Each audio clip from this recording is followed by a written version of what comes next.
Hello, those who've joined.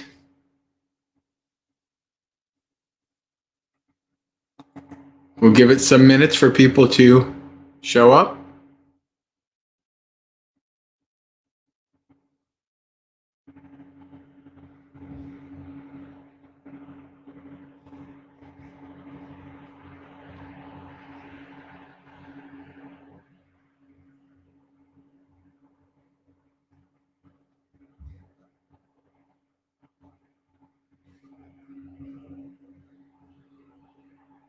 How's my voice? How's video? How's audio? All that stuff?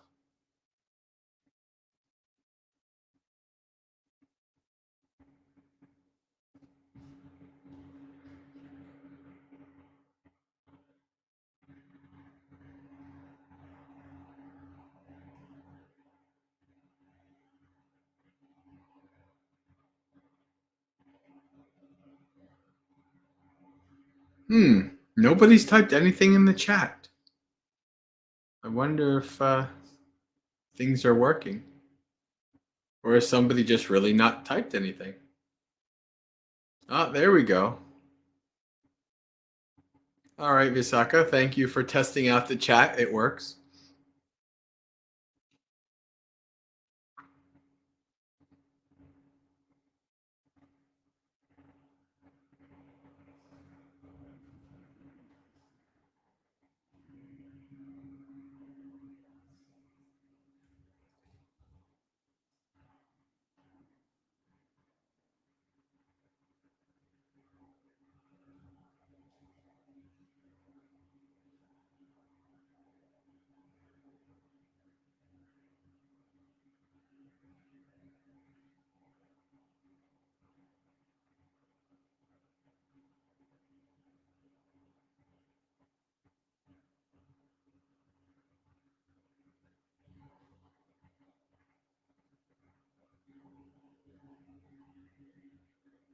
Hello, Josh.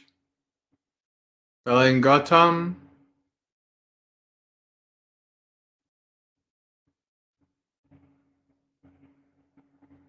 Jayanta, welcome.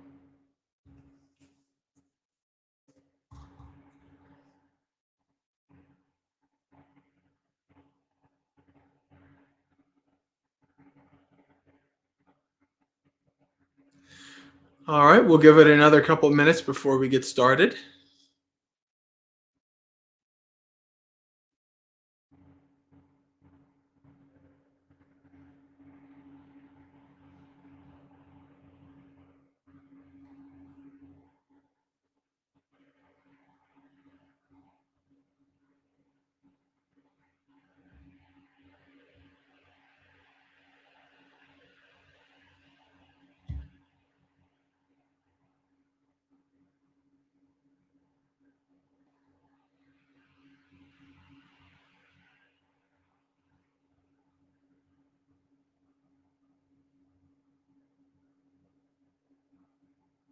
Oh, Josh already has a question. Very good. We'll get to that. Hello, Yankee. Welcome.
All right. I think we can get started.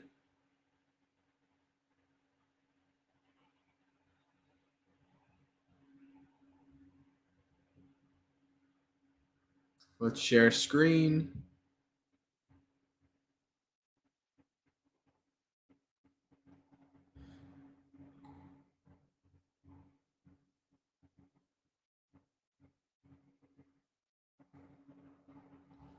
Going to the Maggasekha chanting book, doing some Paticca Samuppada. Namo tassa bhagavato arahato samma sambuddhassa. Namo tassa bhagavato arahato samma sambuddhassa. Namo tassa bhagavato arahato samma sambuddhassa.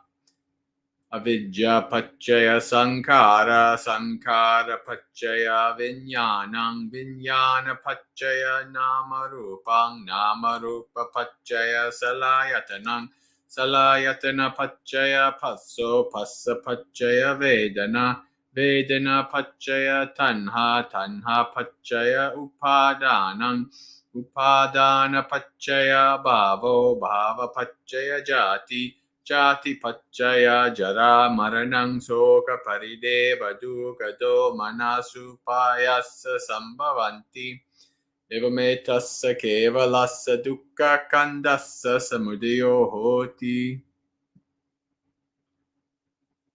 avidyaya tveva se saviraga nirodha sankara nirodho Sankara nirodha vinyana nirodho vinyana nirodha namarupa nirodho namarupa nirodha salayatana nirodho salayatana nirodha passa nirodha vedana nirodho vedana nirodha tanha nirodha upadana nirodho Upadana nirodha bhava nirodha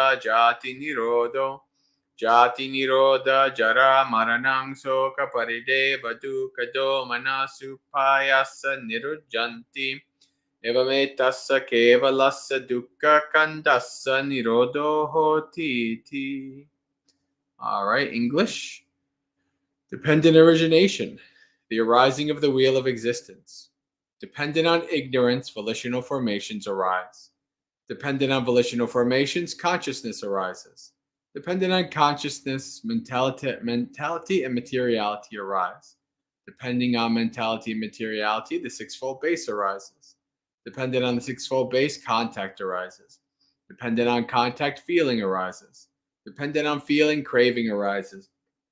Dependent on craving, clinging arises. Dependent on clinging, becoming arises. Dependent on becoming, birth arises. Dependent on birth, aging, and death arise. And sorrow, lamentation, pain, grief, and despair. Thus there is the arising of this whole mass of suffering. The cessation of the wheel of existence. Through the entire cessation of this ignorance, volitional formations cease. Through the cessation of volitional formations, consciousness ceases. Through the cessation of consciousness, mentality and materiality cease. Through the cessation of mentality and materiality, the sixfold base ceases. Through the cessation of the sixfold base, contact ceases. Through the cessation of contact, feeling ceases. Through the cessation of feeling, craving ceases. Through the cessation of craving, clinging ceases. Through the cessation of clinging, becoming ceases. Through the cessation of becoming, birth ceases. Through the cessation of birth, aging, and death cease. And sorrow, lamentation, pain, grief, and despair. Thus there is the cessation of this whole mass of suffering. Sadhu.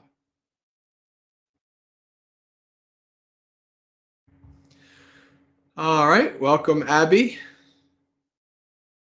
and Isla and Ivy May. All right, the whole crew is here. So friends, it is Monday, so this means it is another Dhammapalooza, the 2-hour festival of Dhamma with the Maggasekha community, where we come together to do a variety of Dhamma activities. So we did some chanting. We're going to do some meditation later. Maybe read some suttas. Maybe answer some questions. Who knows?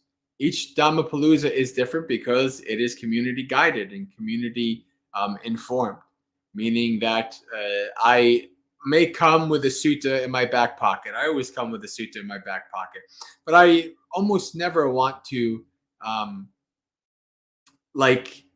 just come and I'm just going to, every time I come, I know exactly what I'm going to say and I never have to be challenged and nobody else gets to say on anything. And that's kind of boring.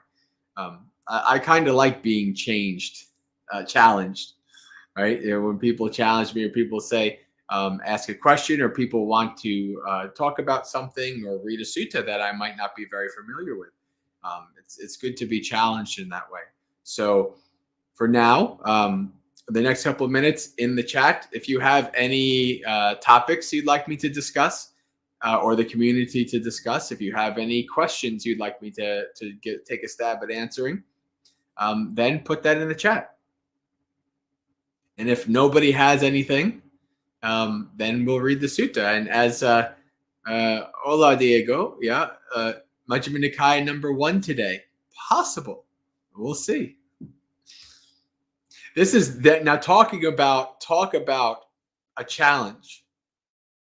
I haven't read this particular sutta probably in at least 4 years, something like that. Right?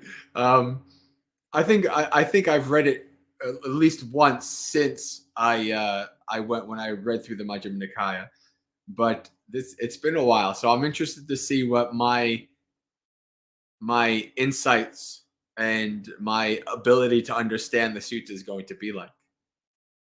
We'll have to see how that goes. Hello, Bante. Welcome. So we already have a question here. Bante, is it possible for an arahant to backslide, or for anyone to regress from the stages of enlightenment? No. There is once you become awakened. I mean, honestly, once you become a stream enter, you're locked in. Right? Once you become a stream enter, you're gonna be awakened. There's no going back from it. You could be the most lazy stream enter, and within 7 lives, you're awakened. Right? So there's no backsliding for noble ones. I know in the Mahayana, there is this kind of things with backslidings, and this is not something that I'm 100% familiar with, but I remember my very first retreat at the Mahayana monastery, and this is when I learned like the arahant is like kind of like a lower level in the Mahayana, right? The arahant is this kind of somewhat awakened, not quite, kind of a thing. And I think that maybe they can go back, but I'm out of my wheelhouse when I talk Mahayana, and I don't know, so I won't go deep into that. But this is only my understanding from years ago. But in terms of early texts, in terms of Theravada, in terms of the suttas, no. Once you become at least a stream enter, you're bound for awakening. Right? You do not go back from that. Before that point, yeah, you can become what you see in the suttas, a leader in backsliding. You see that in many suttas about the monks. It says, "Do not be leaders in backsliding." We do not want to backslide. This is why Bhante Gunaratana or Bhante G, my preceptor, calls stream entry and a money back guarantee. It's like at the very least become a stream enter in this life. Then you're set.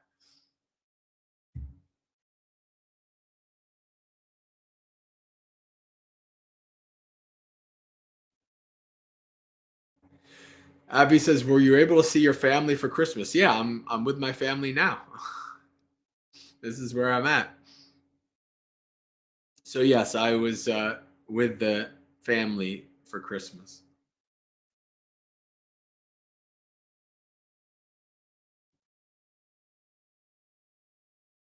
As a matter of fact, I was supposed to do morning monastery experience on Friday. I was staying with my sister. My brother-in-law worked from home that day, and then my nephew was sick, so there was no place for me to actually do it. And I ended up kind of being the one who was watching my little nephew. So morning monastery experience got canceled that day.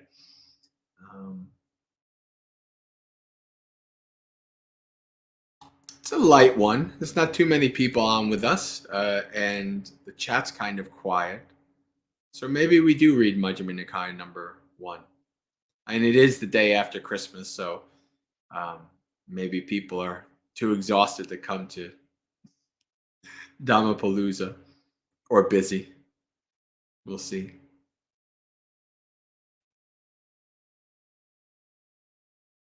Now, this is a long one. This will take us quite a while to do this.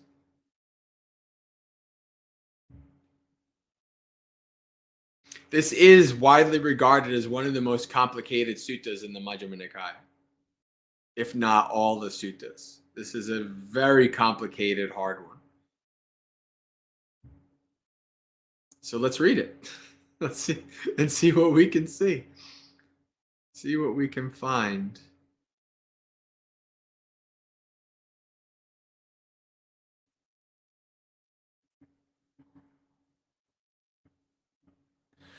Oh, hello, Bhavani. Welcome.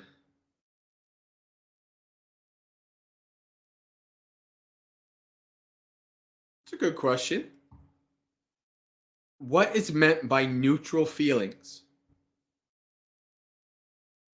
So there's dukkang, sukkang, adukkang, sukkang. Right? These are the three types of feelings. Painful feeling, pleasant feeling, neither painful nor pleasant feeling. These are what is often translated as neutral feeling. So that they are neither painful nor pleasurable. Well, what do you think? What do you think is the characteristic of a neutral feeling? A feeling that's neither painful nor pleasurable. How do we engage with a feeling like that? What do you think? This is for anybody. Hello, waiting for parts. Welcome. I'm trying to think if I know that name. Maybe this is your first time with us. I don't know. Waiting for parts. But does anybody have an answer? What they might think, like thinking about a feeling that's not painful nor pleasurable? Like, what kind of experience is that, and how do you interact with an experience like that? What do you think?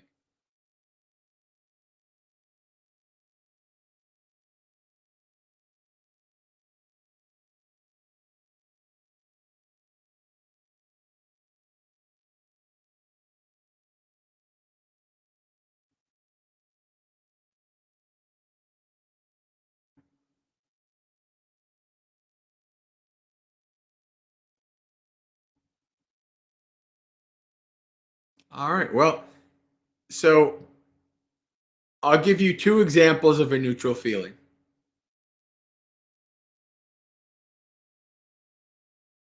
And these are not coincidental examples. What's a neutral feeling? The breath. Do you pay attention to your breathing? Ever? Unless you're maybe out of breath. You just went for a jog, or something like that. Or there's some specific experience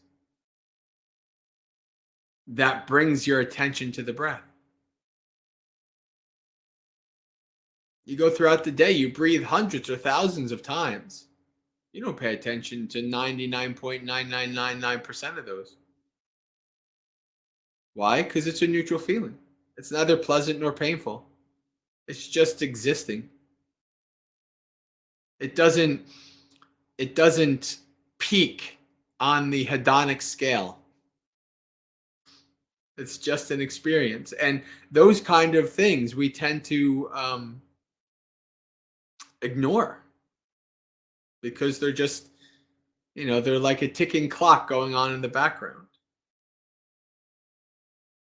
Another example, feeling of the feet pressing against the floor. Do you pay attention to the thousands of steps that you walk every day? No. I mean, unless you like step on a nail or something like that, or there's some kind of pain, or somebody's like massaging your feet and there's some kind of pleasurable feeling. You don't pay attention to that. It's a neutral feeling. It's neither painful nor pleasant. The Buddha says that the tendency towards a pleasurable feeling is to become attached. The tendency towards a painful feeling is to become averse and to seek escape from the painful feeling with pleasurable feeling. And the tendency towards neutral feeling is ignorance. Ignorance. Now, is it a coincidence then that the Buddha gives following the breath as a vehicle for insight? Paying attention to a neutral feeling. No, but it's not a coincidence. It's through the neutral feeling, the anapanasati, following the breath, or walking meditation following the feet. It's through the neutral feeling that insight is gained. I mean, obviously, through all the feelings, insight is gained. But paying attention to things that we don't normally pay attention to is part of the development of sati, of mindfulness. Sati and sampajanya, clear comprehension.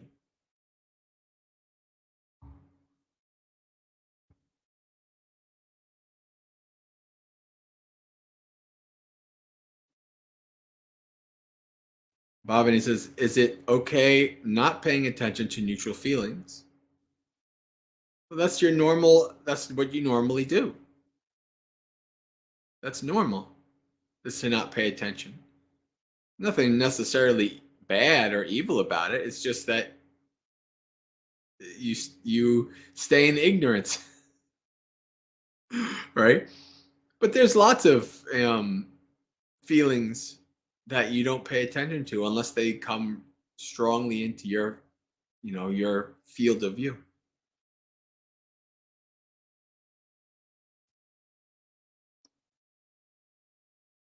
All right. Let's read, shall we?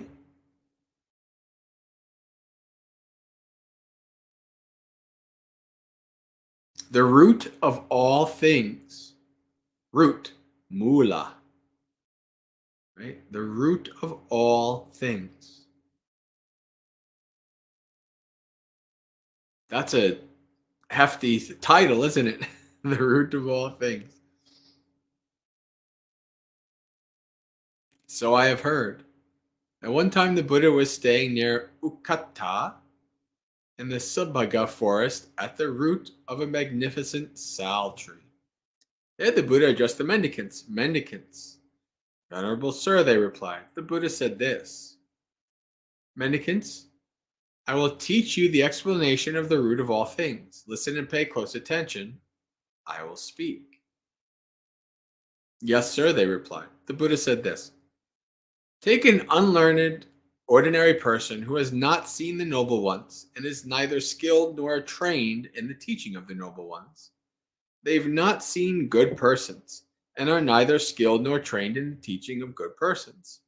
They perceive earth as earth, but then they identify with the earth. Yeah, there it is. Manyati. Manyati. Right? This is one of my favorite words. You can this is why I love doing this sharing, so you can see this word, right? That's being translated by Bhante Sujato as identifies is imagines. This is one of the identifying is one of them, but my favorite the first time I watched it, the first time I looked up this word and saw that one of the ways you can translate it as imagination, that just clicked with me. And the Buddha is basically saying that we create a character. We imagine, right? This is me. This is my clan. This is my food. This is how I ate. This is what I liked. This is what I didn't like. This was my pleasure. This was my pain. It was manyati. It was identified, imagined. Real interesting. Hello, Gray. Welcome. Welcome, my friend. Our New Zealand friend, Kiwi. All right. Good to see you again. So, they perceive Earth as Earth. Okay, they perceive it. But then they identify. They identify regarding Earth. They identify with Earth, regarding Earth, as Earth.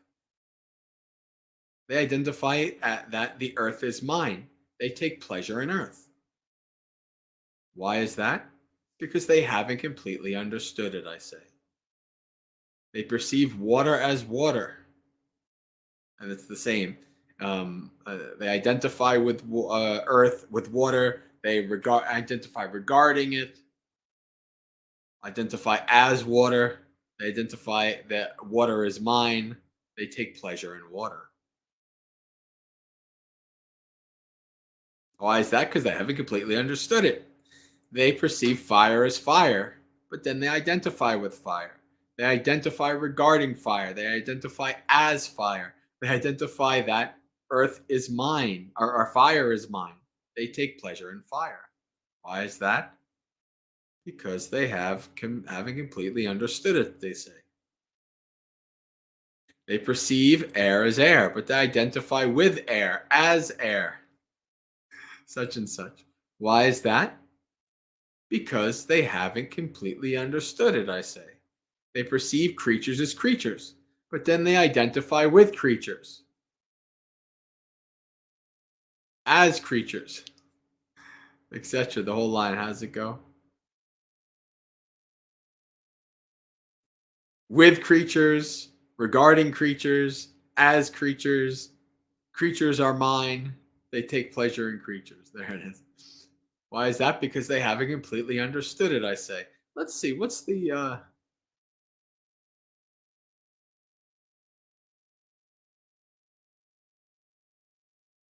I guess I wanted to see if no, I guess it is just Buto. Yeah, so it's an interesting way of translating it. Creatures, like a kind of like a being that has come to be, right? Existed, a being that exists. Uh, they perceive gods as gods, the devas, but they identify with the devas, etc. They uh, attach to the devas. Why is that? Because they haven't completely understood it. I say they perceive the creator as the creator, but they identify with the creator, the Lord of creation, Pajapati. Why is that? Because they haven't completely understood it, I say. They perceive Brahma as Brahma, but then they identify with Brahma. Why is that? Because they haven't completely understood it, I say.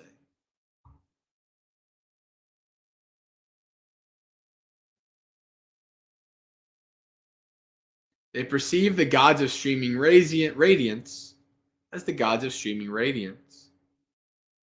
But then they identify with the gods of streaming radiance. Why is that? Because they haven't completely understood it, I say.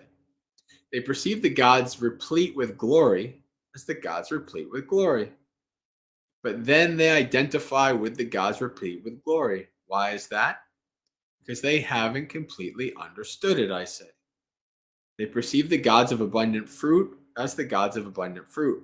But then they identify with the gods of abundant fruit. Why is that? Because they haven't completely understood it. They perceive the overlord as the overlord, but then they identify with the overlord. It's interesting. Why is that? Because they haven't completely understood it, I say. They perceive the dimension of infinite space as the dimension of infinite space, but then they identify with the dimension of infinite space. Why is that? Because they haven't completely understood it, I say. Because they don't understand it, they attach to the dimension of infinite space, and then they are born as a mind made being because they haven't become awakened yet.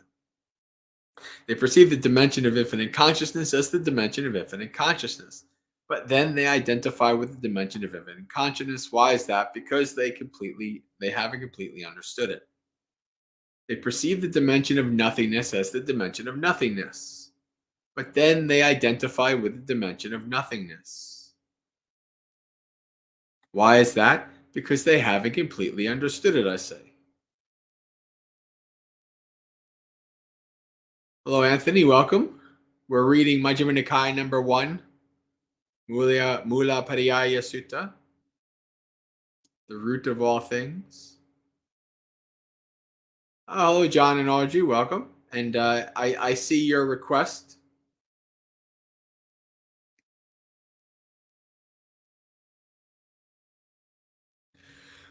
All right, let's go here.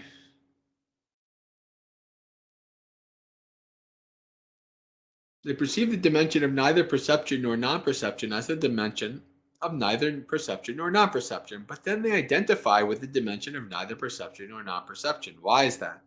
Because they haven't completely understood it, I say. They perceive the seen as seen, but then they identify with the seen. Why? Because they haven't completely understood it. They perceive the heard as heard, but then they identify with the heard. This might bring to mind the very, very famous, I forgot who it was with. Was it Bahia? Where the Buddha says, in the seen, only seen. In the heard, only heard. In the smelled, only smelled. In the tasted, only tasted. What is he pointing at here? He's pointing at not identifying with it, cutting through the identification and just understanding. Right? They take the first step. They perceive heard as heard, but then they identify with the heard. That's the first mistake. Right? You experience something, you identify with it. Why is that? Because they haven't completely understood it, I say. They perceive the thought as thought, but then they identify with the thought. Why is that? Because they haven't completely understood it, I say. They perceive the known as known, but then they identify with the known. Why is that? Because they haven't completely understood it, I say. They perceive oneness as oneness, but then they identify with oneness. Why? Because they haven't completely understood it, I say. They perceive diversity as diversity. So again, this word here used, and this is a word used also by Bhikkhu Bodhi. It's not just but diversity here meaning as opposed to oneness, right? So like everything is one. There's one and there's multiples. So that's what the diversity is here. There's oneness, multipleness, diversity. Why is that? Because they haven't completely understood it, I say. They perceive all as all. But then they identify with the all. Do we know what the all is? Do we know the Sabba Sutta, the all sutta?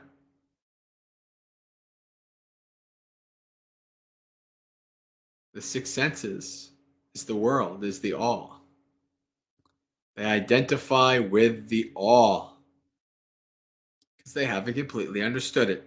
They perceive extinguishment as extinguishment, but then they identify with extinguishment. They identify regarding extinguishment. They identify as extinguishment. They identify that extinguishment is mine. They take pleasure in extinguishment. Why is that? Because they haven't completely understood it, I say. That's an interesting one. So extinguishment, this is nibbana. So this is, they perceive nibbana as nibbana, but they identify with nibbana. That's interesting. Right? They attach to it. They make it. Now, this is something obviously an awakened being cannot do. Could this mean a stream enter? Because a stream enter could definitely do all these things. Identifying with Nibbana, right? They have that experience, that brief glimpse, the Dhamma eye opens. They still have greed and hatred. They still have attachment. I don't know. It's quite interesting. Of course, they have gotten rid of Sakyaditi, but they haven't gotten rid of I am. It's an interesting line. That's a thought provoker, that one. A mendicant who is a trainee, who hasn't achieved their heart's desire, but lives aspiring to the supreme sanctuary, directly knows earth as earth, but they shouldn't identify with earth. They shouldn't identify regarding earth. They shouldn't identify as earth. They shouldn't identify that earth is mine. They shouldn't take pleasure in earth. Why is that? So that they may completely understand it. They directly know water, fire, air, creatures, gods, the creator, Brahma, the gods of streaming radiance, replete with glory, abundant fruit, over the overlord, the dimension of infinite space, infinite consciousness, infinite direct dimension of nothingness, dimension of neither perception nor non-perception, the seen, heard, thought, known, oneness, diversity, all. They directly know extinguishment as extinguishment, but they shouldn't identify with extinguishment. They shouldn't identify regarding extinguishment. They shouldn't identify as extinguishment. Did you imagine that? Like, I am Nibbana. They shouldn't identify that extinguishment as mine. They shouldn't take pleasure in extinguishment. Why is that? So that they may completely understand it.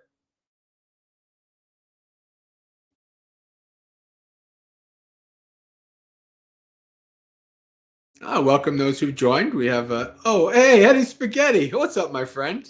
Good. Is this the first time you've ever been on one of my live streams? Eddie and I got to meet when I was staying at Karuna Buddhist Vihara with Santusika and Ayya Chittananda. All right. Although I hear you've moved, right? So you're not near them anymore. But I hope you're doing okay, my friend. So let's continue on here. A mendicant who's perfected, with defilements ended, who has completed the spiritual journey, done what had to be done, laid down the burden, achieved their own true goal, utterly ended the fetters of rebirth, and is rightly free through enlightenment, directly knows earth is earth. But they don't identify with earth. They don't identify regarding earth. They don't identify as earth. They don't identify that earth is mine. They don't take pleasure in earth. Why is that? Because they have completely understood it. They directly know water, fire, air, creatures, gods, the creator, Brahma, the gods of streaming radiance, the gods replete of glory, of abundant fruit, the overlord, the dimension of infinite space, consciousness, nothingness, of neither perception nor non-perception, the seen, the heard, the thought, the known, the oneness, diversity, all. They directly know extinguishment as extinguishment, but they don't identify with extinguishment. They don't identify regarding extinguishment. They don't identify as extinguishment. They don't identify that extinguishment is mine. They don't take pleasure in extinguishment. Why is that? Because they have completely understood it, I say.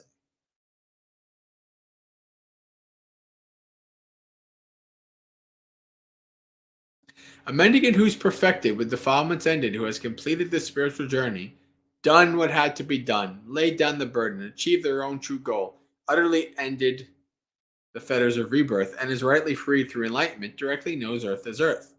They don't identify with earth. Is this the same? Okay, it is. Okay. I'm just double checking that I didn't like scroll up or something somehow. Okay. But they don't identify with earth. They don't identify regarding earth. They don't identify as earth. They don't identify that earth is mine. They don't take pleasure in earth. Why is that? Because they're freed of greed due to the ending of greed. They directly know water, fire, air, creatures, gods, the creator, Brahma, the gods of streaming radiance, replete with glory, abundant fruit, the overlord, the dimension of infinite space, of infinite consciousness, of nothingness, of neither perception nor non-perception, the seen, the heard, the thought, the known, oneness, diversity, all. They directly know extinguishment as extinguishment, but they don't identify with extinguishment. They don't identify regarding extinguishment. They don't identify as extinguishment.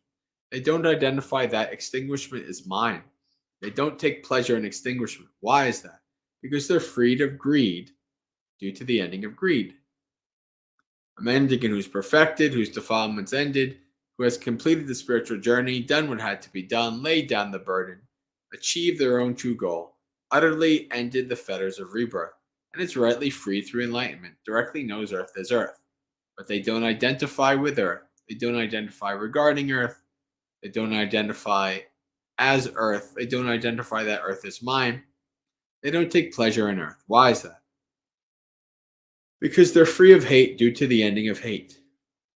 They directly know water, fire, air, creatures, gods, the creator, Brahma, the gods of streaming radiance, gods replete with glory, gods of abundant fruit, the overlord, the dimension of infinite space, the dimension of infinite consciousness, the dimension of nothingness, the dimension of neither perception nor non-perception.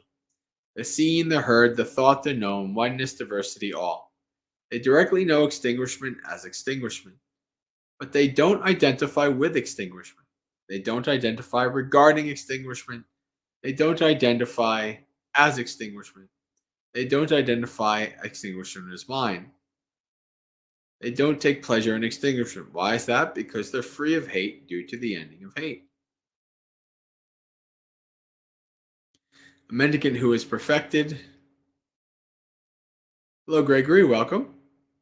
Reading through Majjhima Nikaya number 1. A mendicant who is perfected, with defilements ended, who has completed the spiritual journey, done what had to be done, laid down the burden, achieved their own true goal, utterly ended the fetters of rebirth, and is rightly free through enlightenment, directly knows earth as earth.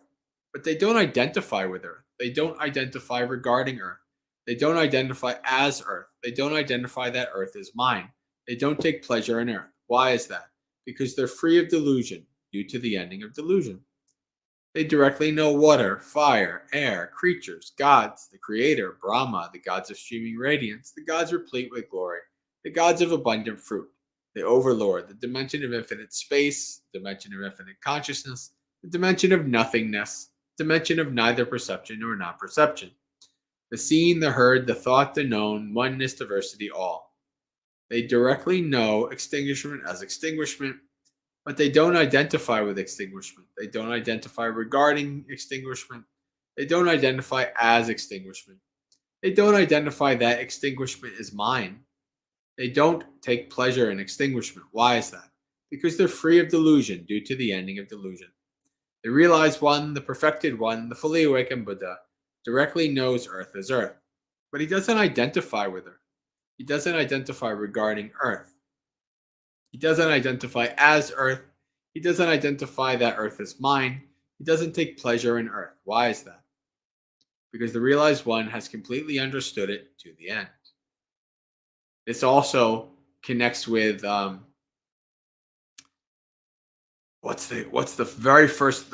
person he meets on the road. I think it begins with a U. And the person sees the Buddha and sees this amazing being, and it's like glowing and all these stuff.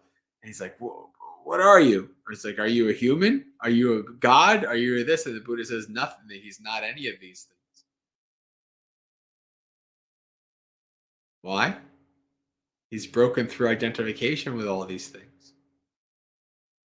And at the end, he says, know me as one who is awakened, the Buddha. Gods of streaming radiance, gods replete with glory, gods of abundant fruit, the overlord, dimension of infinite space, consciousness, nothingness, dimension of neither perception nor non-perception, the seen, the heard, the thought, the known, the oneness, diversity, all. He directly knows extinguishment as extinguishment, but he doesn't identify with extinguishment. He doesn't identify regarding extinguishment. He doesn't identify as extinguishment. He doesn't identify that extinguishment is mine. He doesn't take pleasure in extinguishment. And again, as we were going through, you see the same set here. And this is all different ways that you might have an identity connection to something. And this is why the Buddha says, like in Anatta Lakkhana Sutta, one who sees rightly sees that this is not me. This is not mine. This is not myself.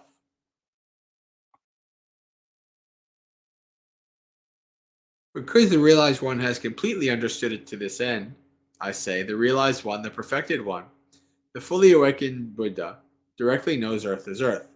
He doesn't identify with earth. He doesn't identify regarding earth. He doesn't identify as earth. He doesn't identify that earth as mine. He doesn't take pleasure in earth. Why is that? Because he understands that relishing is the root of suffering.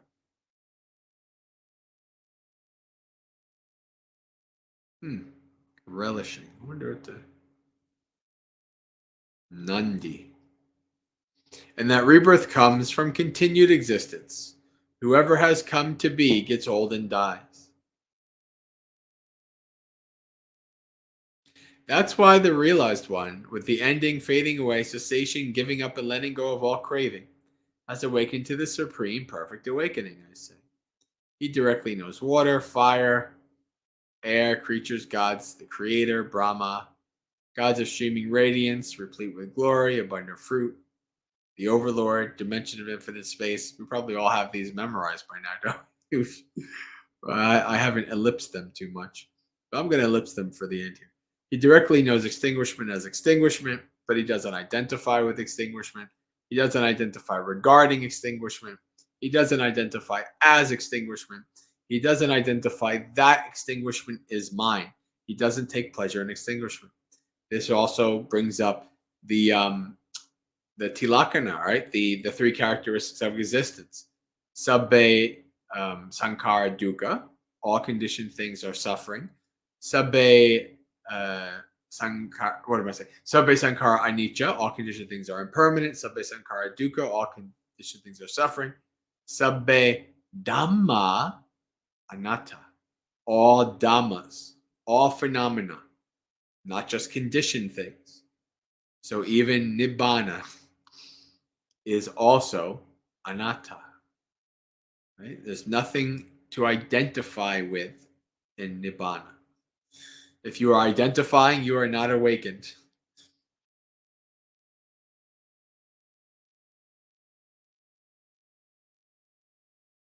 This is why the realized one, with the ending, fading away, cessation, giving up, and letting go of all craving, has awakened to the supreme perfect awakening, I say.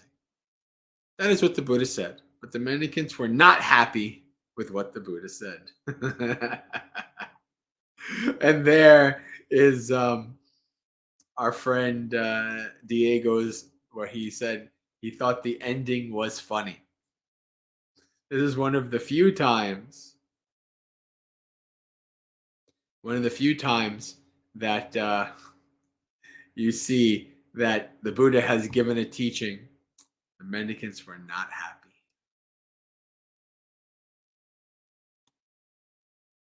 Where were they here? And I think this might be one of the only times that they're in this space. Maybe this is why the Buddha never went back.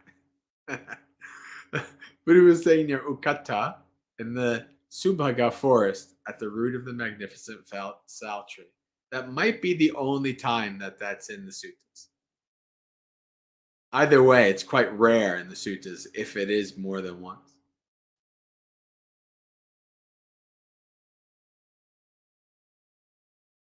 All right, friends. So we have read through Majjhima Nikaya number 1.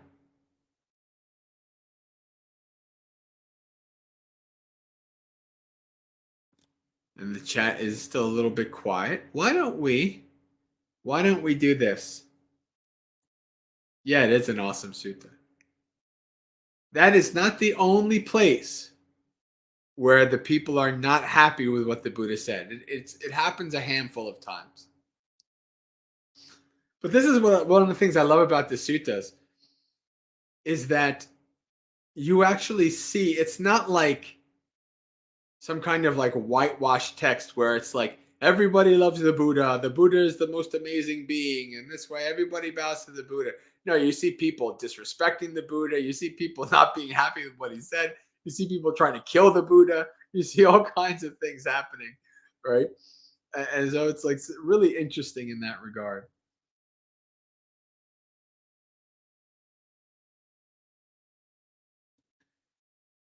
Gregory is asking about the commentaries explaining why they were not happy. Yeah, I'm sure they do. I honestly don't know.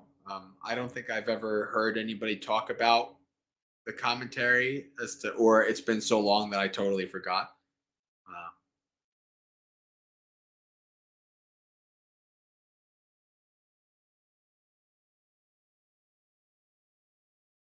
All right, so why don't we do our guided meditation now?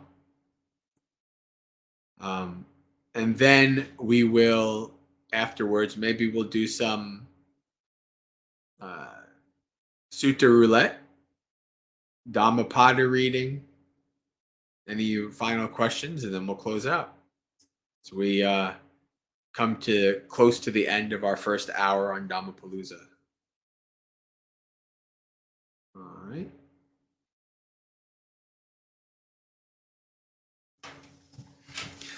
So close your eyes and set your body up in a comfortable and stable position, whatever position works best for you.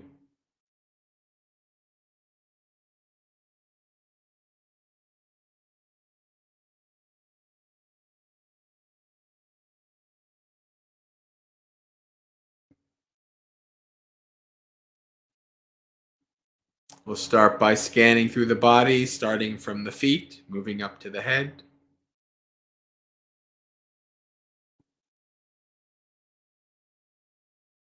Scanning the body is good for bringing the mind slowly from the external, from the outside, focusing more and more on this mind and body.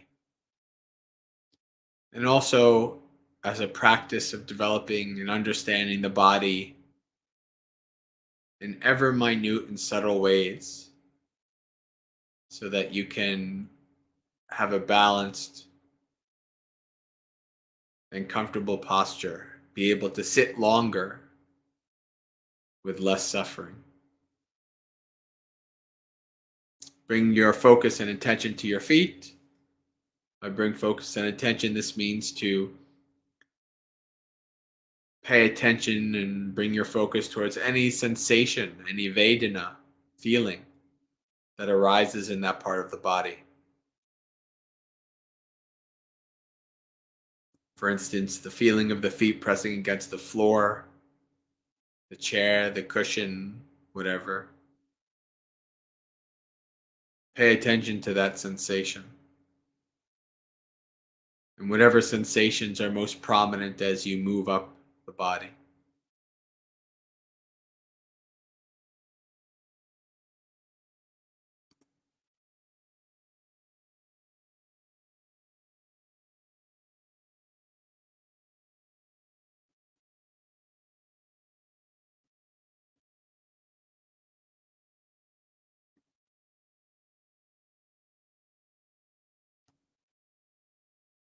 Moving up through the ankles into the calves.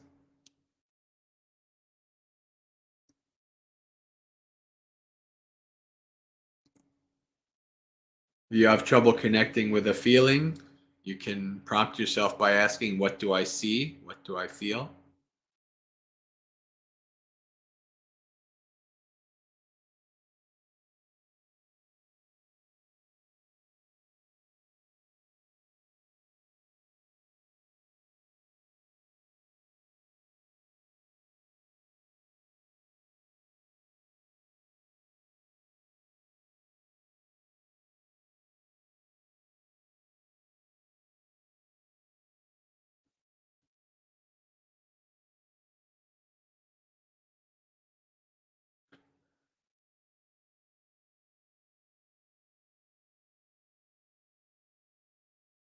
Up through the knees and into the thighs. What's the feeling of the thighs pressing against the chair, the cushion, the couch?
Up through to the hips and pelvis, paying special attention to this part of the body and how it impacts both the lower body and the spine.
You ready? Moving up the spine through the abdomen and the chest.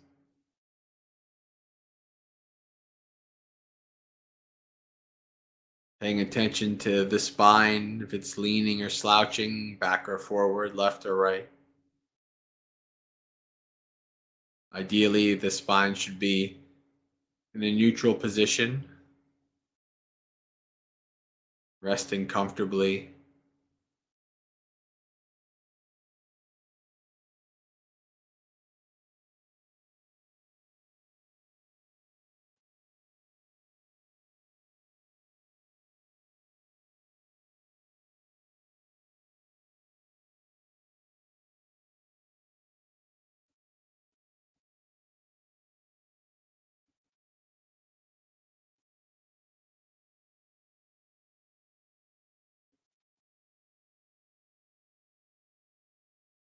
Up through to the shoulders, checking that they're hanging loosely. And then down through to the elbows and hands, observing how they're positioned and how that impacts your posture.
Then finally up to the head, checking that the head is also not leaning and slouching, chin parallel to the floor.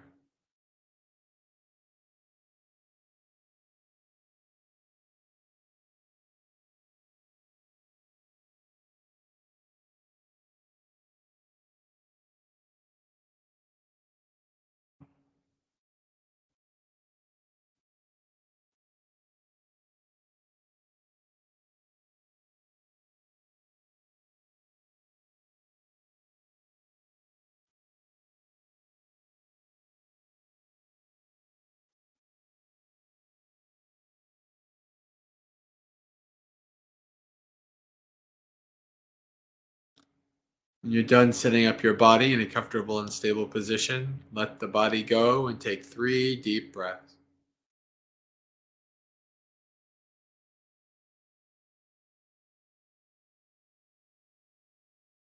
And then let the breath go.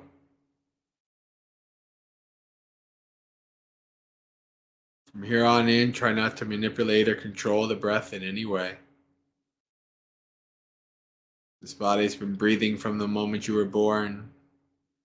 Will continue to do so until the second you die. Doesn't need you to do its job. Your job is to simply observe, investigate, and abide with the breath. Watch as the body breathes in. Watch as it breathes out.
As you're following the breath, the mind will become bored, seek to run away, the past or the future, across the world or the galaxy, or an external distraction will arise like a sound and the mind will chase after it, get excited or agitated by it. Whenever this happens, you will lose your focus and attention, your mindfulness. Slowly, it will start to dawn on you that you've been taken away from the breath. At that point, fully acknowledge that you've been taken away from the breath. Try to come back to full awareness and focus. Then practice letting go of the distraction by neither getting agitated and trying to push it away, nor getting excited and grabbing onto it. Try to let it go, to let it be, lay it down. Give it no energy, attention, or time. Let it go as it came, then return to the breath.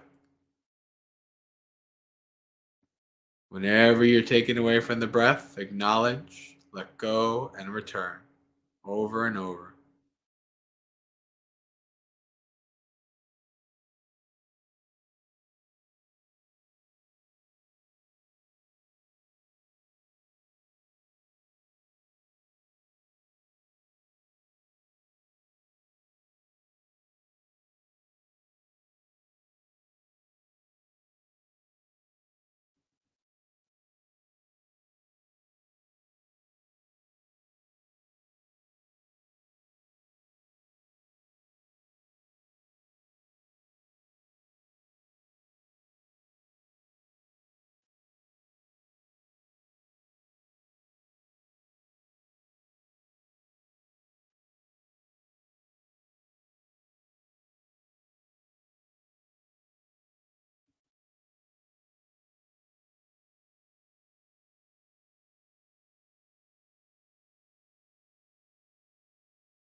Acknowledge, let go, and return.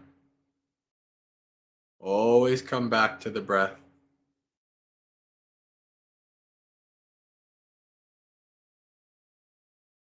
The breath is home. It's always there doing its job, ready for you to come and follow the breath to a more calm and tranquil mind that sees things as they are.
Every once in a while, when you're following your breath, check in with the state of your mind. Is your mind becoming more calm and tranquil or not? As it does, you may begin to notice more subtle characteristics, a deeper understanding of the breath. Sometimes the breath is long and deep, sometimes short and shallow. Observe the breath as subtly as you can. See the changing and impermanence in the breath. Follow its flows.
Acknowledge, let go, and return.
Slowly start to open your eyes.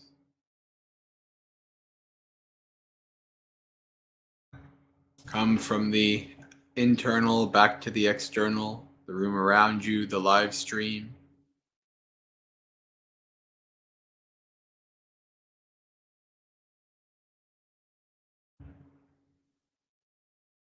Did anybody hear an interesting buzzing during their meditation?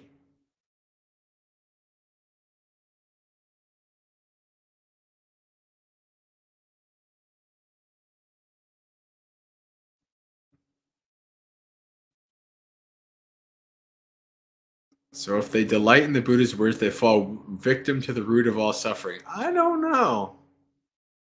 I don't know. I mean, there's plenty of places where having delight in the Dhamma is important in the suttas.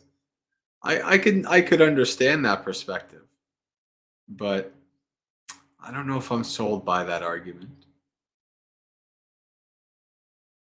I got somebody on the Twitch stream said trying to sell me a promotion. All right. It's an interesting night tonight on the live stream. All right.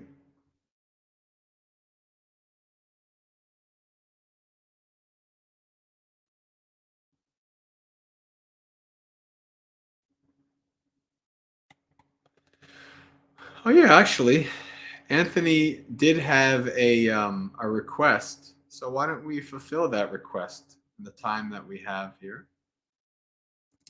SN 2264. It's a small sutta, I believe. Or if it's not, it's pretty small anyway because it's in the Samyutta usually. Nothing too huge in the Samyutta.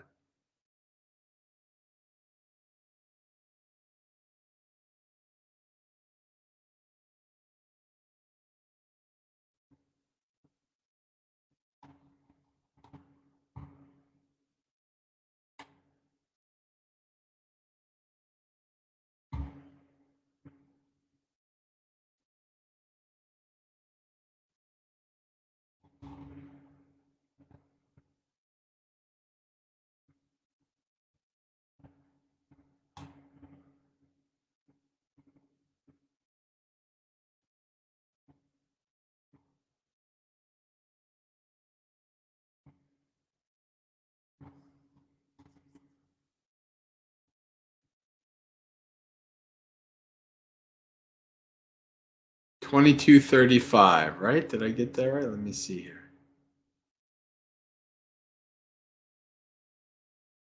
2264. Never mind.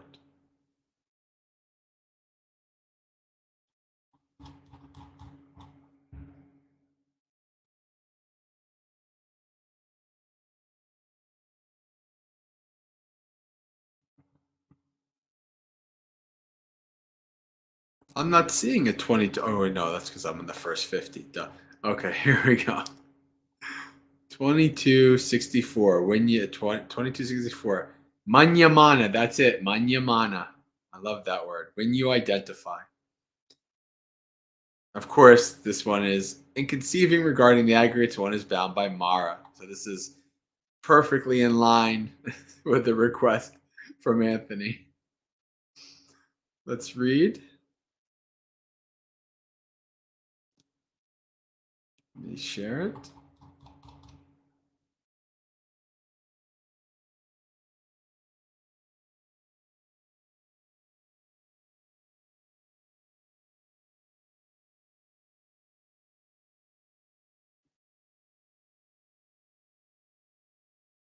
John says, yes, briefly, I thought there was a fire alarm. But this is the interesting thing. And it makes me wonder if like a Deva or something was trying to message me. I don't know. So it was my shaver, my head shaver, is just lying flat all by itself, nothing around it. It just turned on. And it wouldn't turn off. That was the weirdest thing. I don't know. But that's why I muted and took off the video just to go, because I was wondering what is this noise? What's going on? It was my head shavers turning on out of nowhere in the middle of a stream.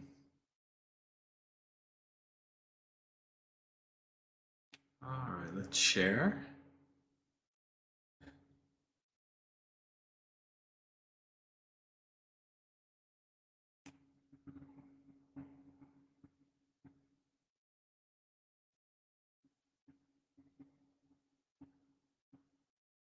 When you identify at Savatthi, then a mendicant went up to the Buddha and asked him, Sir, may the Buddha please teach me the Dhamma in brief. When I've heard it, I'll live alone, withdrawn, diligent, keen, and resolute. So the response, when you identify mendicant, you are bound by Mara. Not identifying, you're freed from the wicked one. Understood, blessed one. Understood, holy one. But how do you see the detailed meaning of my brief statement? I think we actually covered this on Samyutta's Mondays, maybe like 2 months ago, somewhere's around there. Sir, when you identify with form, you're bound by Mara. Not identifying, you're freed from the wicked one. When you identify with feeling, perception, choices, consciousness, you're bound by Mara. Not identifying, you're free from the wicked one. That is how I understand the detailed meaning of the Buddha's brief statement. Good, good, mendicant. It's good that you understand the detailed meaning of what I said in brief like this. When you identify with form, you're bound by Mara. Not identifying, you're free from the wicked one. When you identify with feeling, perception, choices, consciousness, you're bound by Mara. Not identifying, you're freed from the wicked one. This is how to understand the detailed meaning of what I said in brief. And that mendicant became one of the perfected. So obviously he approved and enjoyed that one.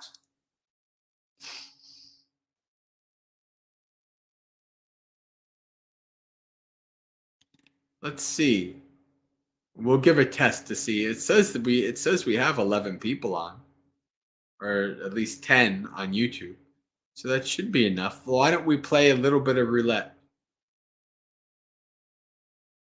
We'll see if I last the full half hour. I'm not sure if I'm gonna might end a little bit early, but let's try a little roulette. Let's see how many people are participating.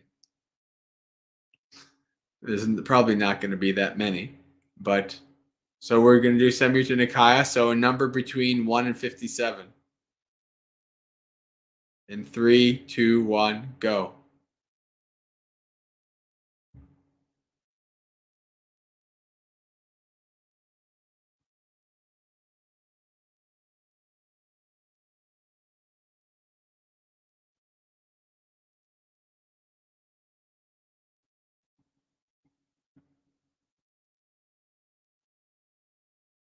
Oh, hey, Sanchez Handyman.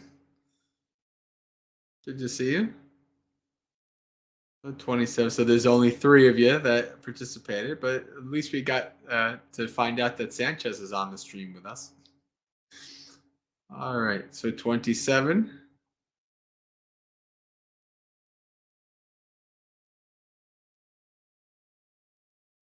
Is it going to be maybe around here? Ah, called it. All right. The kilesas. Ah, this is one of those small ones. So why don't we just read all of them?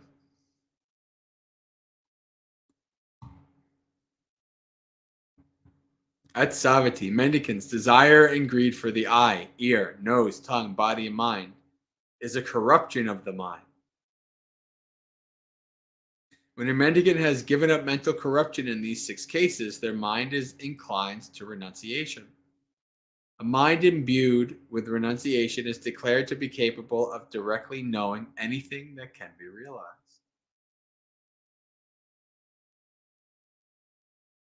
So here, corruption is upakalesa,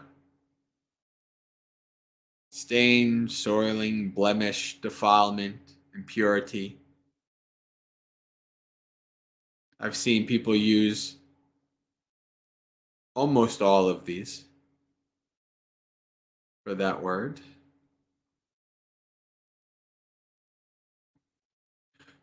Sights. Mendicants' desire and greed for sights, sounds, smells, tastes, touches, or thoughts is a corruption of the mind.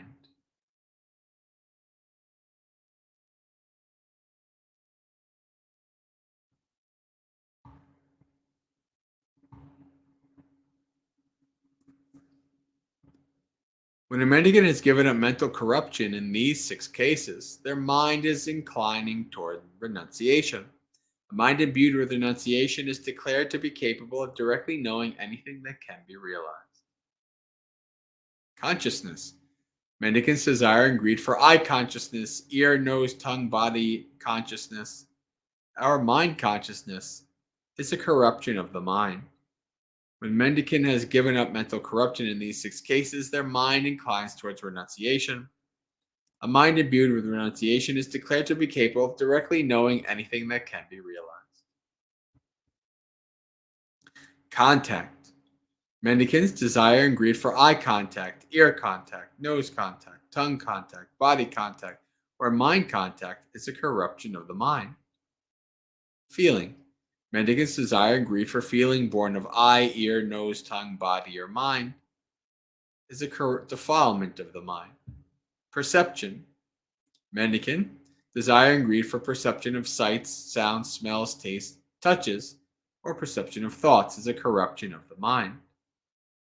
Intention. Sanchetana. Mendicants' desire and greed for intention regarding sights, sounds, smells, tastes, touches, thoughts is a corruption of the mind. Craving. At Savati. Mendicants' desire and greed for craving for sights, sounds, smells, touches, tastes, or thoughts is a corruption of the mind.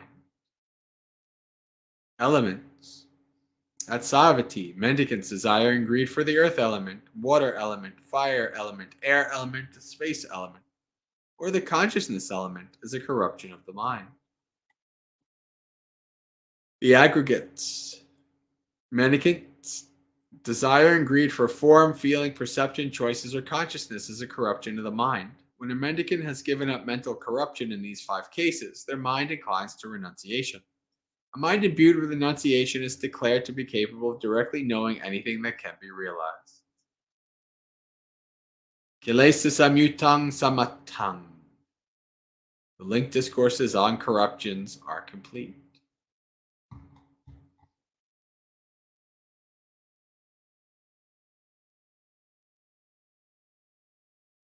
Let's try one more time.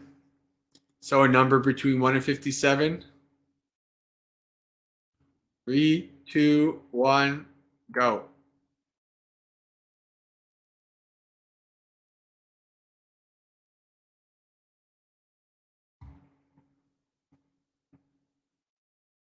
Let's see who gets first. Anthony got first this time, 43.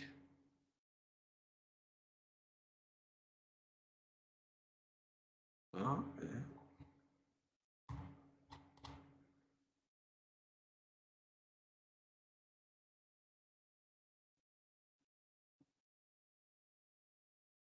All right.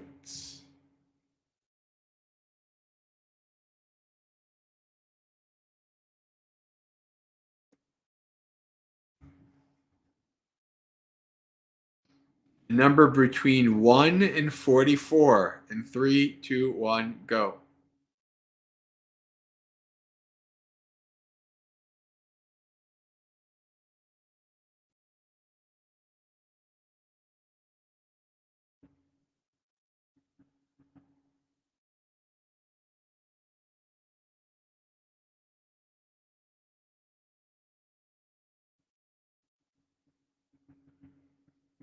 Either we're lagging or everybody has gone to bed. Although I see we've gained some people on the stream since we started. There's the Samyutta Roulette.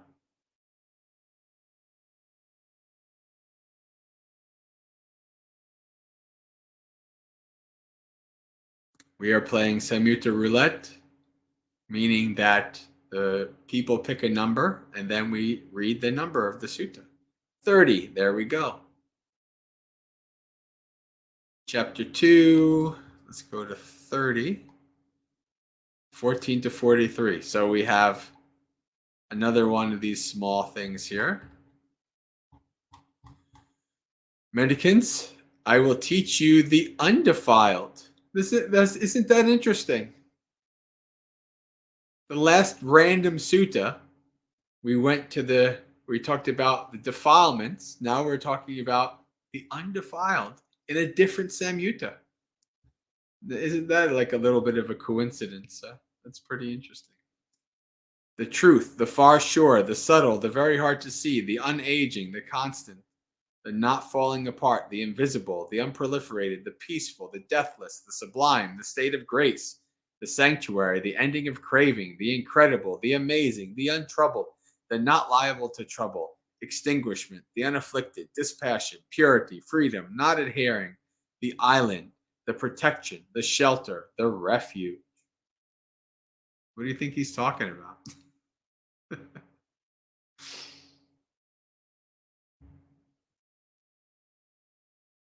Mendicants, I will teach you the haven and the path that leads to the haven. What is the haven? The ending of greed, hatred, and delusion. This is called the haven. And what is the path that leads to the haven? Mindfulness of the body. This is called the path that leads to the haven.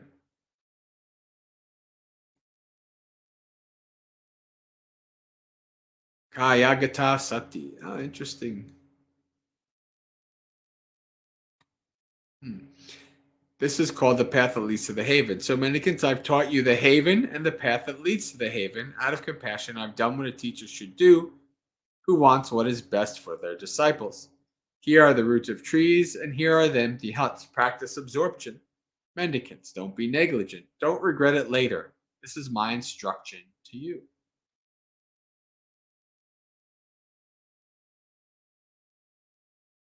All right.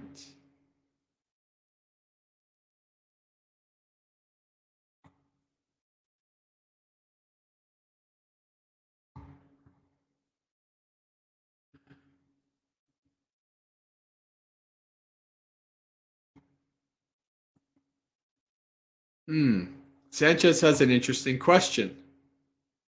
It's been a long time since we had a good question towards the end of a Suttas Monday. Recently, a Dhamma talk said that since everything is, I'm assuming, impermanent, not impertinent, everything is technically also impertinent as well. But I'm assuming the Dhamma talk is talking about impermanence. We should not invest so much time into relationships, not just not to invest in things, but also people. Well, This depends on where you're at on the path.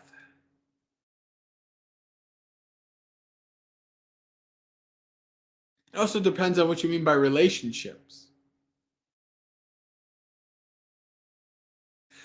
Even a monastic, especially a monastic who like starts a place, who's like an abbot, invests time in relationships with people, with laity, with other monastics, the people who live and support the monastery, the retreat center that they live in. So there is, that importance of doing that. Now, there's the other extreme. The other extreme is you get wrapped up in other people. You get wrapped up in, and you can't be by yourself. You don't approve or incline towards seclusion. You're always engaging with other people, getting, and you kind of using those relationships as um, a distraction. That's not good.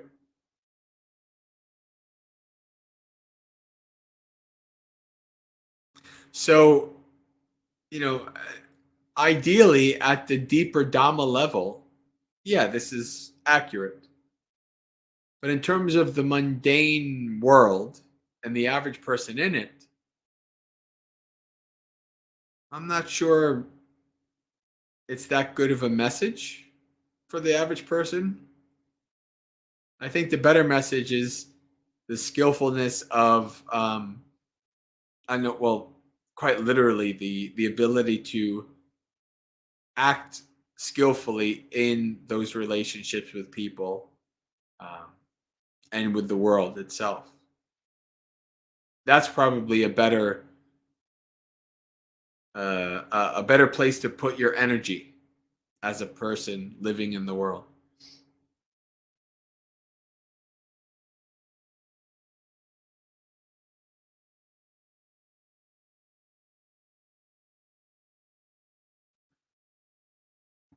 Diego is saying, I guess people can mistakenly read annihilationism in those words regarding Nibbana. Right? So maybe I should read the whole thing. Since I read Tenisaro's Mind Like Fire Unbound, I understand Nibbana means blowing out, extinguishment, etc. But I guess people can mistakenly read annihilationism into those words. Yes, of course. Yeah. People can also read eternalism into those words. Oh, yeah, the fire. Where does the candle go out? Well, it's still existing. It's existing in a different state. But it's quite clear that the Buddha is very firm in that, there's no answers that the Buddha gives with the does an awakened being exist or not exist after death? These kind of things.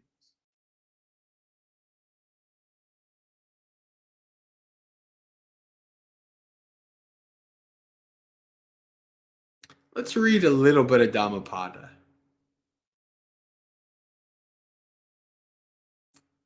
Read a little bit of Dhammapada, then we'll head out for the night.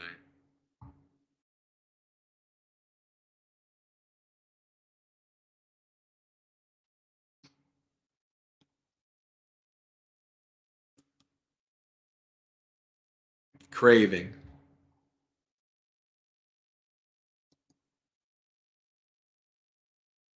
The craving of one given to heedlessness or heedless living grows like a creeper. Like the monkey seeking fruits in the forest, he leaps from life to life, tasting the fruit of his karma. So here you have the simile of the monkey leaping from tree to tree, used instead of for the mind, used for the simile of the samsaric journey, going from life to life. Whoever is overcome by this wretched and sticky craving, his sorrows grow like grass after the rains. But whoever overcomes this wretched craving, so difficult to overcome, from him sorrows fall away like water from a lotus leaf. This I say to you, good luck to all assembled here. Dig up the root of craving, like one in search of the fragrant root of the birana grass. Let not Mara crush you again and again, as a flood crushes a reed. Just as a tree, though cut down, sprouts up again if its roots remain uncut and firm, even so, until the craving that lies dormant is rooted out, suffering springs up again and again. The misguided man in whom the 36 currents of craving strongly rush toward pleasurable objects is swept away by the flood of his passionate thoughts. Everywhere these currents flow, and the creeper of craving sprouts and grows. Seeing that creeper has sprung up, cut off its root with wisdom.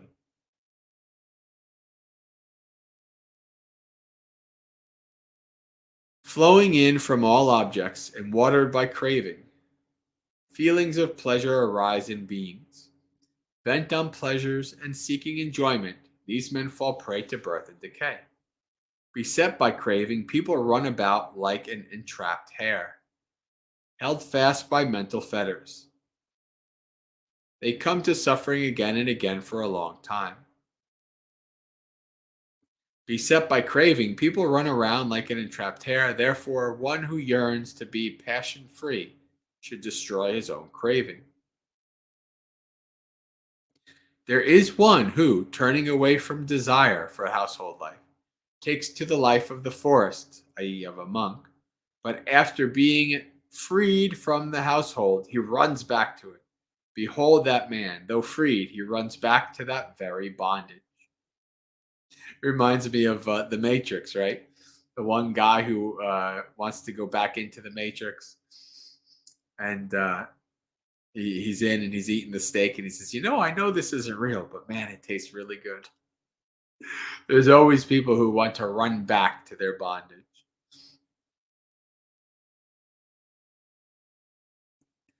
That is not a strong fetter, the wise say, which is made of iron, wood, or hemp, but the infatuation and longing for jewels and ornaments, children and wives. That, they say, is a far stronger fetter, which pulls one downward and, though seemingly loose, is hard to remove. This too the wise cut off, giving up sensual pleasures, and without any longing they renounce the world. Those who are lust infatuated fall back into the swirling current of samsara, like a spider on its self-spun web. This too the wise cut off. Without any longing they abandon all suffering and renounce the world. Let go of the past, let go of the future, let go of the present, and cross over to the farther shore of existence. With mind wholly liberated, you shall come no more to birth and death.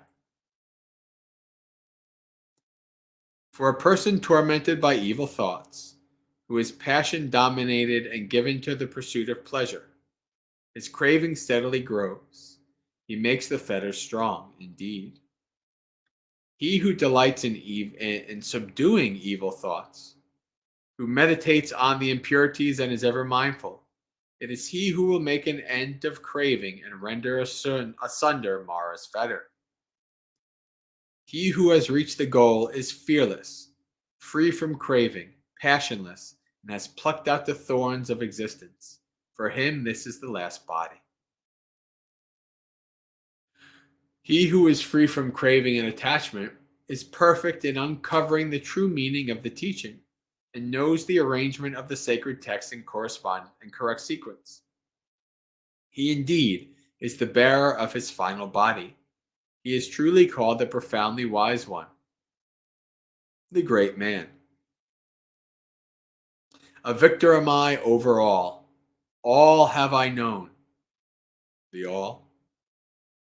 Yet unattached am I to all that is conquered and known. Abandoning all, I am freed through the destruction of craving. Having thus directly comprehended all by myself, whom shall I call my teacher? The gift of Dhamma excels all gifts. The taste of the Dhamma excels all tastes. Delight in the Dhamma excels all delights. The craving freed vanquishes all suffering. Riches ruin only the foolish, not those in quest of the beyond. By craving for riches, the witless man ruins himself as well as others. Weeds are the bane of the fields. Lust is the bane of mankind. Therefore, what is offered to those free of lust yields abundant fruit. Weeds are the bane of fields. Hatred is the bane of mankind. Therefore, what is offered to those free of hatred yields abundant fruit. Weeds are the bane of fields. Delusion is the bane of mankind. Therefore, what is offered to those free of delusion yields abundant fruit. Weeds are the bane of fields. Desire is the bane of mankind. Therefore, what is offered to those free of desire yields abundant fruit. All right, friends, I think we are going to call it a night. So let's do the business, and then we'll do sharing of merits and call it an end. So, friends, for those of you who are new or don't know this information yet, if you'd like to attend more things with me, like retreats, and get to have more content for me, like writings and stuff like that, you can check out my website, maggasekha.org, MAGGASEKHA.org. And on this website, you can, on the right-hand side, towards the top, you can put your email in there and submit, and then you will be subscribed to anything. Anytime I post something new, you'll get an email. On YouTube, you can click subscribe and click the bell, and the same thing. Anytime I post something new, a live stream, whatever is going up, you will get notified. We also have an online community, Maggasekha online community on the Discord program. This is a community that studies and practices and lives according to the early Buddhist texts, the suttas. So if that is something that you are interested in, you can send an email there and ask for an invite. Again, it's not a general Buddhist server. So if you're brand new to Buddhism, you're not going to get a broad scope here. But if your focus is the suttas or you'd like to learn more about the suttas and the early texts, you can come and join us. So in terms of events, every Monday, as long as I'm in a place that I can do it, Monday night, Dhammapalooza, 8 p.m. New York time. I'm on Insight Timer every Saturday, as long as I can do it, 3 p.m. New York time. And once I get settled in, hopefully I can start doing more things like my Askabantes and things like that. Last couple months have been kind of busy and hectic for those things, and I'm kind of I'm out of sorts and out of schedule.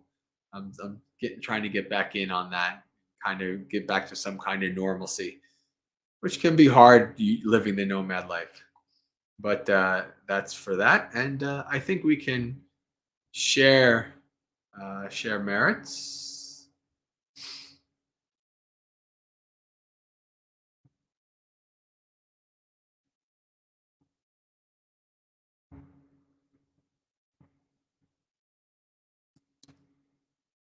Dukkha patta chane dukkha, bhaya patta chane bhaya, soka patta chane soka, antu sabbe pipaniyo, etavata cha ammehi sampatang punya sampadang, sabbe deva anumodantu sabba sampatti siddhya, akasata jabumata deva naga mahedika punyang tang anumoditva charang rakantu sasanang.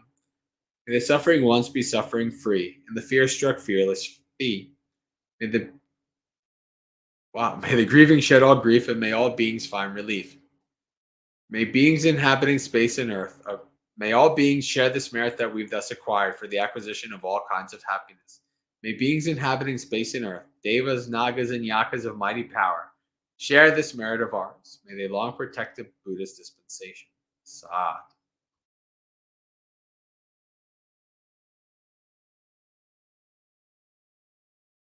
All right, friends. Suki Hotu, may you be happy and at ease. Practice well and be well. And until we meet again, may you have a spiritually successful and peaceful time. Practice. So have a good week. Good night, everybody.